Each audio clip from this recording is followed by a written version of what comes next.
Olá, sejam todos muito bem-vindos a mais um programa Saber Direito Responde, aqui na TV Justiça.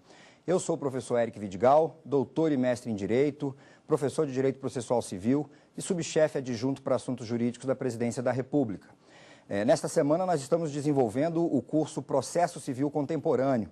E nesse curso nós estamos trabalhando aspectos teórico-filosóficos, a partir da análise da política pública estabelecida pelo Conselho Nacional de Justiça, a política pública de tratamento adequado dos conflitos, que foi estabelecida pela Resolução 125, também as normas fundamentais do processo civil, que são trazidas pelo novo Código de Processo Civil, e também aspectos procedimentais, como a atuação do autor, do réu e do juiz no processo. No programa de hoje, nós estamos aqui com a companhia e a participação da Hélida e do Fernando, que, juntamente com alunos de todo o Brasil, que vão enviar seus questionamentos por meio do WhatsApp, vão trazer perguntas e nós vamos aqui, num debate, num bate-papo, esclarecer esses pontos principais que muita gente tem como dúvida na aplicação do novo Código de Processo Civil e também do próprio processo civil contemporâneo. Eu vou pedir, então, que a Hélida se apresente e fale do seu curso, né? Porque ela não é estudante de Direito, não é isso? Não, eu sou a Hélida, eu sou estudante do curso de Administração Pública do Instituto Brasiliense de Direito Público, o IDP. E temos também aqui a participação do Fernando. Sou Fernando, sou do 8º semestre de Direito no Centro Universitário do Distrito Federal, UDF. Então, sem mais delongas, vamos começar com o questionamento do Fernando. Professor, até qual momento processual pode ser aditado o pedido do autor? É uma boa pergunta. Na verdade, eu vou até ampliar um pouco tanto a questão do aditamento quanto a questão da alteração do pedido, né? Porque a gente pode modificar o pedido em parte ou como um todo e a gente pode aditar, complementar, né? Ampliar esse pedido. E o momento é o mesmo, né? Nós temos dois momentos principalmente. Para eu fazer o aditamento ou a modificação, a alteração do pedido sem a concordância do réu, eu posso fazer isso até que o réu seja citado. Porque, obviamente, a partir do momento em que ele é citado, ele se prepara para se defender, não é? Para apresentar sua resposta. Então, sem o consentimento do réu, eu tenho até a citação. Mas após a citação, eu ainda posso promover aditamentos e alterações no pedido, desde que com o consentimento do réu. Mas isso também não é por um tempo ilimitado. Eu tenho um momento procedimental específico, que é a fase de saneamento do processo. Porque a partir do saneamento, quer dizer, o momento do saneamento, o juiz, a gente superou a fase postulatória, a fase em que as partes estão trazendo as suas razões para o juiz conhecer e os seus pedidos, e aí o juiz se prepara para julgar. Então ele vai preparar o processo para entrar na fase instrutória e a partir daí ele vai decidir. Então, a partir desse momento que ele se prepara para a produção da prova, não é mais sequer razoável que a gente possibilite alterações no pedido, mesmo que com o consentimento do réu. Então, sem consentimento, até a citação, com consentimento, até o saneamento. Vamos agora para a nossa primeira pergunta enviada pelos nossos espectadores por meio do WhatsApp. Olá, meu nome é Jéssica Menezes, sou de São Paulo, capital, estudo na Universidade de São Judas e gostaria de saber qual a importância da constitucionalização do direito civil.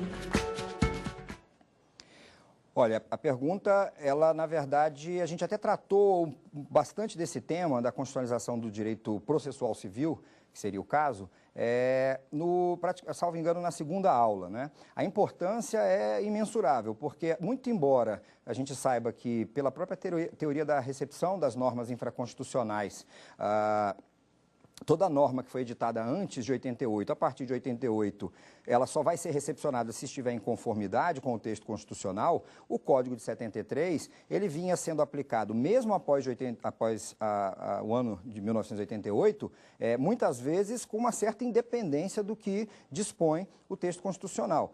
Mas, com o novo código, isso fica completamente afastado, né? Nenhum juiz vai ter como se afastar da ideia de interpretação conforme o texto constitucional, para usar até uma expressão que é do direito constitucional, né? A interpretação conforme. Nenhum juiz vai poder se afastar, porque o artigo 1º do código ele já estabelece que o processo civil ele vai ser ordenado, disciplinado e interpretado conforme os valores que estão previstos no texto constitucional e conforme as normas fundamentais previstas no texto constitucional. Então, eu diria que a importância dessa constitucionalização, ela se faz mais evidente, principalmente quando há uma remessa expressa à questão dos valores. E aí, na aula, a gente até trabalhou a presença desses, não de todos os valores, né, que o texto constitucional traz e se inspira, mas daqueles valores que já vêm tratados no preâmbulo da Constituição. Hélida, sua pergunta. Eu vou puxar um pouco para o lado da administração pública.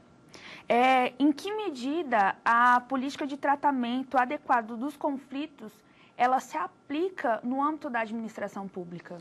Bom, interessante a pergunta, porque, na verdade, como eu já venho trabalhando e defendendo há algum tempo, a gente não tem que focar só no advento de um novo Código de Processo Civil. Na verdade, a gente tem que falar, quanto mais a gente falar disso é melhor, é a questão de que nós estamos trabalhando agora com um novo processo civil como um todo. E mais do que isso, até com uma política pública levada a efeito, conduzida pelo próprio Poder Judiciário, no sentido de promover uma mudança de cultura, né, na sociedade. A gente sair dessa cultura de litigiosidade excessiva, né, e trabalhar um pouco mais a solução pacífica das controvérsias. E claro que se a gente for analisar os dados do próprio CNJ, a gente sabe que a maior parte dos processos judiciais tem o Estado como parte. Então, a administração pública, ela em si já é causadora de uma série de conflitos. E esses conflitos desaguam no âmbito do Poder Judiciário.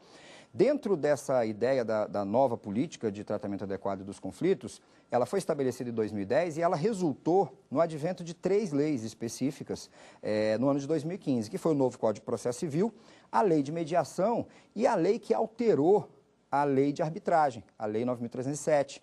E essa lei de arbitragem agora, com essa alteração, ela passa a ter o seu espectro de atuação ampliado, permitindo a aplicação da arbitragem de uma maneira mais expressiva na administração pública. Tá? A gente já tem, por exemplo, no âmbito da Advocacia Geral da União, a Câmara de Mediação e Arbitragem, de Conciliação e Arbitragem. Mas, no âmbito dos estados, isso ainda é muito novidade. E agora, com essas alterações legislativas, isso fica mais claro para o gestor municipal, por exemplo, não é que aquelas causas em que você trabalha com direitos que são disponíveis, né, aqueles bens públicos que são disponíveis, direitos que são disponíveis, você possa fazer constar de contratos administrativos a convenção de arbitragem. Então, você tem, sim, um aspecto dessa política que vai incidir diretamente no âmbito da atividade da administração pública. Vamos chamar mais uma pergunta encaminhada pelos nossos espectadores por WhatsApp. Olá, eu sou Marcelo Veronese Garbujo, tenho 21 anos de idade, sou de Marialva, Paraná, curso Direito na Universidade Estadual de Maringá e gostaria de saber, nos termos da resolução do CNJ número 125 de 2010, quais seriam os princípios que regem o procedimento da mediação e conciliação. Bom, essa pergunta a gente tem que trabalhar aí que existe um espaço, né, entre a Resolução 125 e o Código de Processo Civil e a Lei de Mediação. Muito embora a pergunta tenha focado na Resolução 125, se a gente for lá, a resposta para essa pergunta vai estar no anexo 3, artigo 1º da Resolução 125 de 2010. São vários princípios como informalidade, decisão informada, publicidade, confidencialidade, que é um dos mais importantes, autonomia da vontade, que também é um outro que é extremamente importante, competência, imparcialidade. Tá? E o que é interessante notar é que a Resolução 125, nesse artigo 1º do anexo 3, estabelece um rol de princípios que, quando a gente compara esse rol de princípios com o artigo 166 do Código de Processo Civil, que é o artigo que traz os princípios que devem ser aplicados na mediação e na conciliação judicial, nós vamos ter alguns que são correspondentes, mas com uma pequena variação na denominação, vamos ter alguns que não vão aparecer e outros novos, como, por exemplo, oralidade, que é um princípio que não consta da Resolução 125, mas que consta tanto do novo CPC como da Lei de Mediação.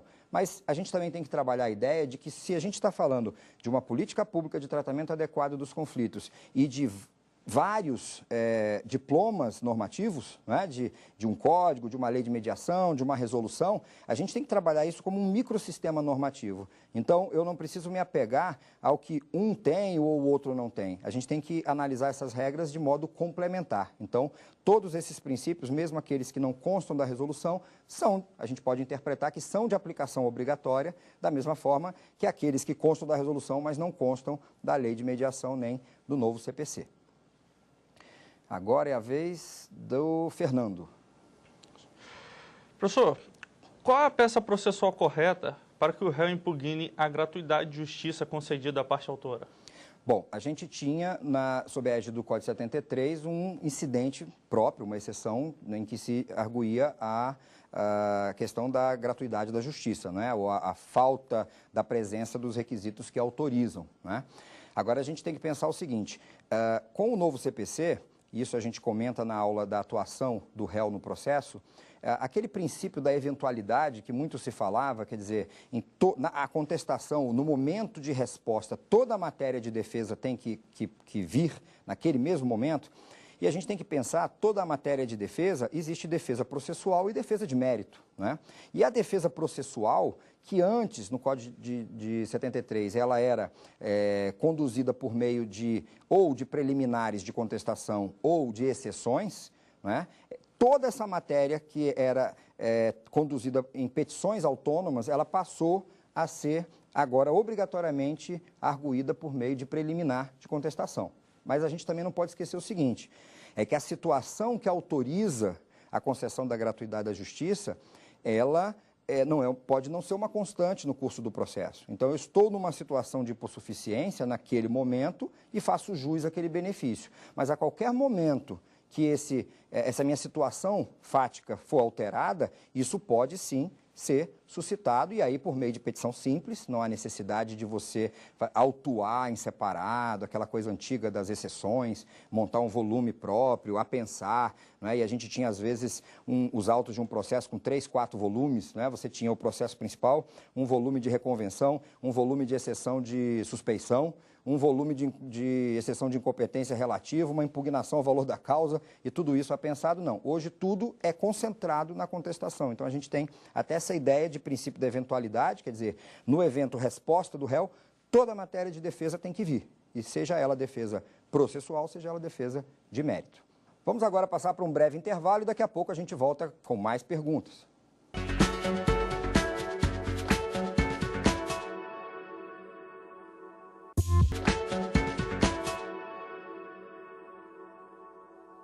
Estamos de volta com mais perguntas e agora nós vamos ouvir os nossos espectadores Brasil afora por meio do WhatsApp.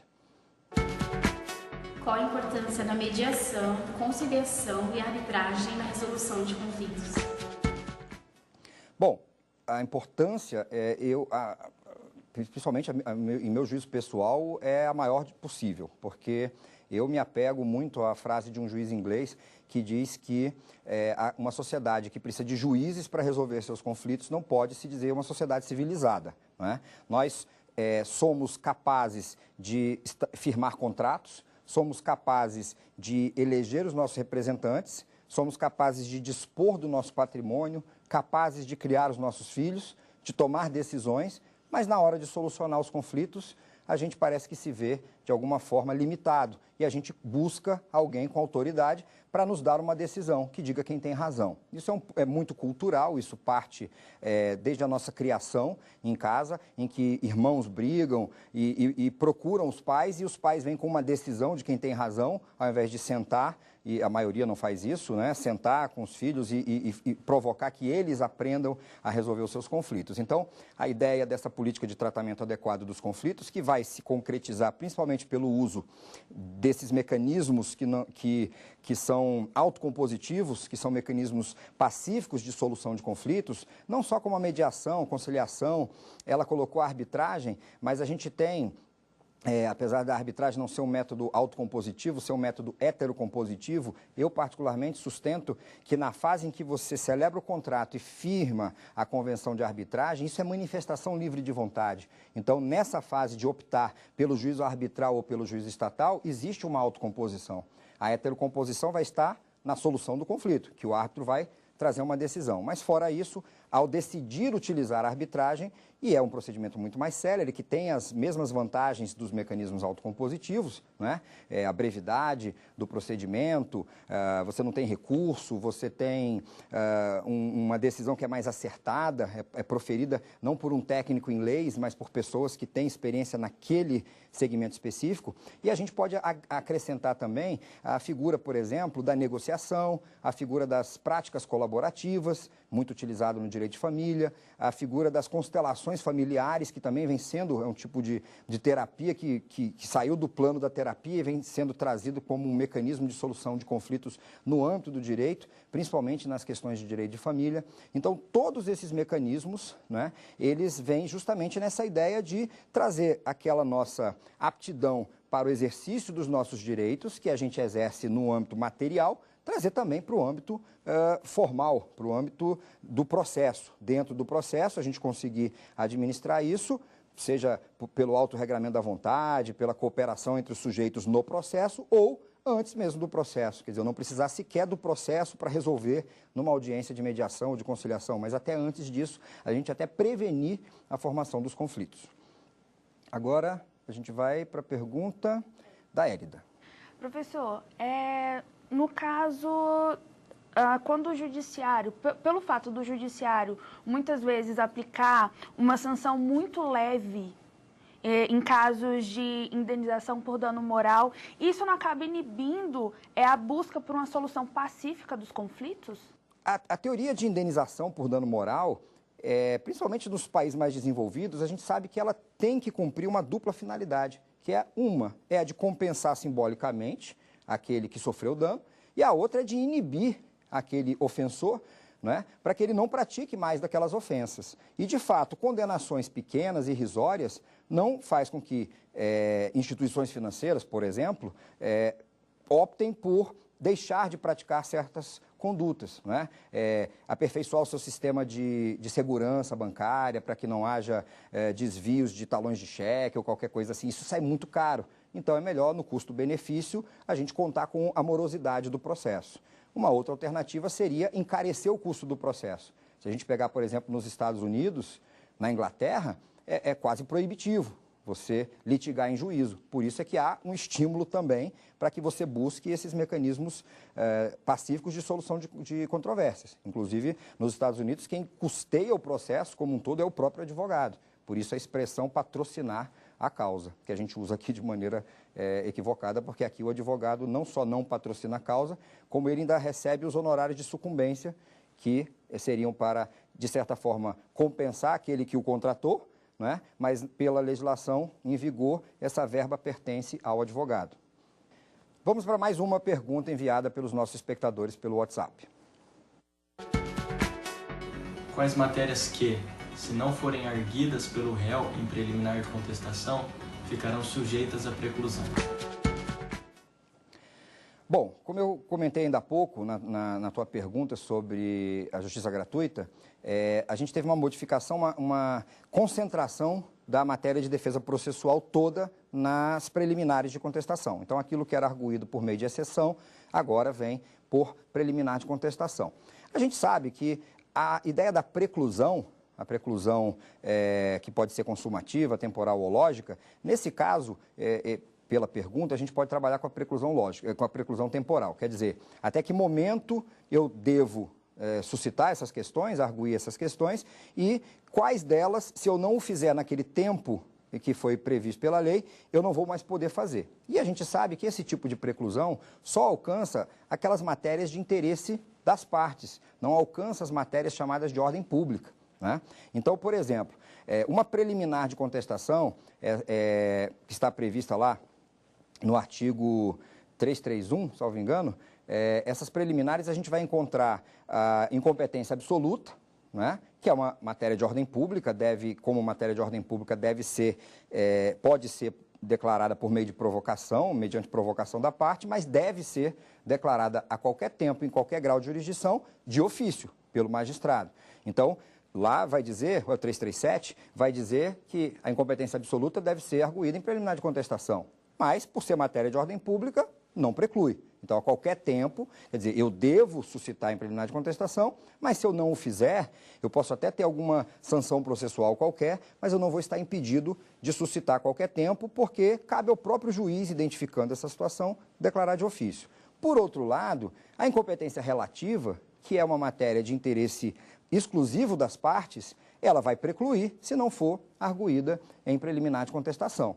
Então, a gente tem que, na verdade, pegar aquele rol de preliminares e separar o que é matéria de ordem pública do que é matéria de interesse das partes. Tudo que for matéria de ordem pública não preclui e pode ser questionado a qualquer tempo, sem qualquer formalidade, simples petição, um despacho no gabinete do juiz, não importa. Tá? Agora, as matérias de interesse das partes, em especial aquelas que eram arguídas por meio de exceção, como suspeição, o impedimento, que apesar de ser matéria de ordem pública, era antes arguído por meio de exceção, a incompetência relativa, outras matérias de defesa processual, como a impugnação do valor da causa, ela também, nesse momento, se não for feito e não for o caso de correção de ofício pelo juiz, vai ficar ali da forma como foi fixado pelo autor. Então, essas matérias são de interesse das partes.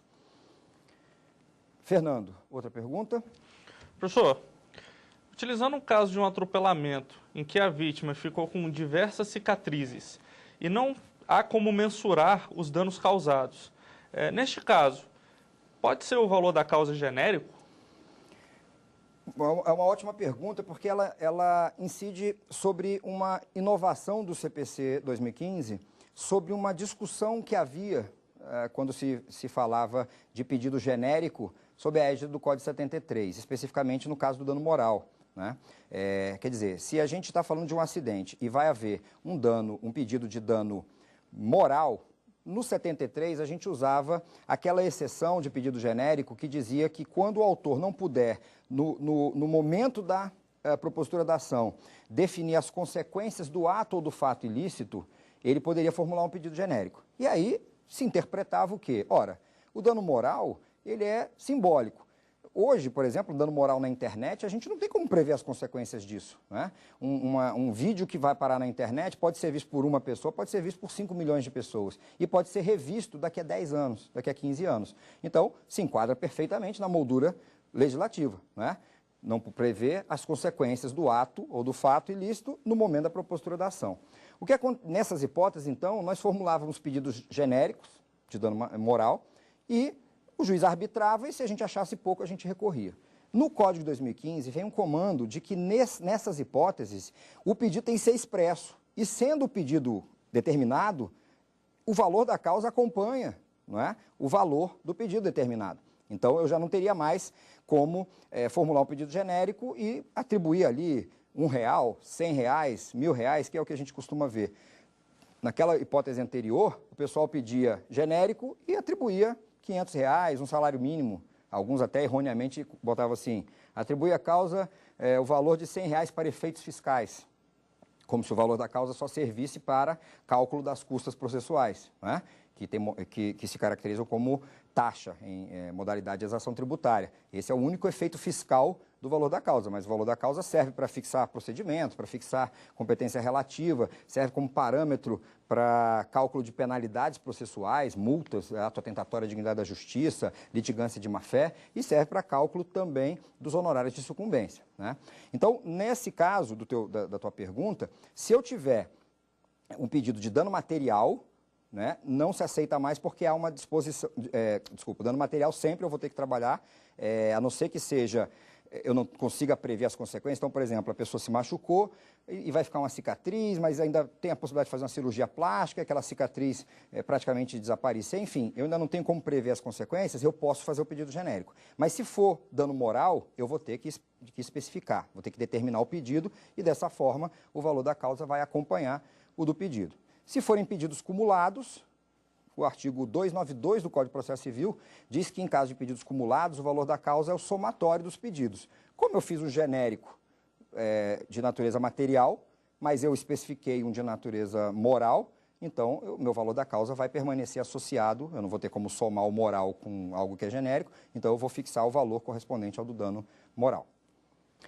Bom, chegamos ao fim desse programa Saber Direito Responde. E eu queria agradecer a participação da Hélida, participação do Fernando, as perguntas foram muito enriquecedoras, principalmente porque possibilitaram que a gente avançasse em uma parte do conteúdo que não deu tempo de ser explorado durante as nossas aulas do curso. E queria agradecer também os nossos espectadores que participaram do programa enviando suas perguntas por meio do WhatsApp. Ficamos por aqui e aguardo vocês em uma próxima oportunidade. Até lá! Quer dar uma sugestão de tema para os cursos do Saber Direito? É só mandar um e-mail para a gente, saberdireito@stf.jus.br. Ou então, entre em contato pelo nosso WhatsApp. O número é este que aparece na sua tela. Você também pode estudar pela internet. Acesse tvjustiça.jus.br. Reveja ainda as aulas no nosso canal do YouTube, TV Justiça Oficial.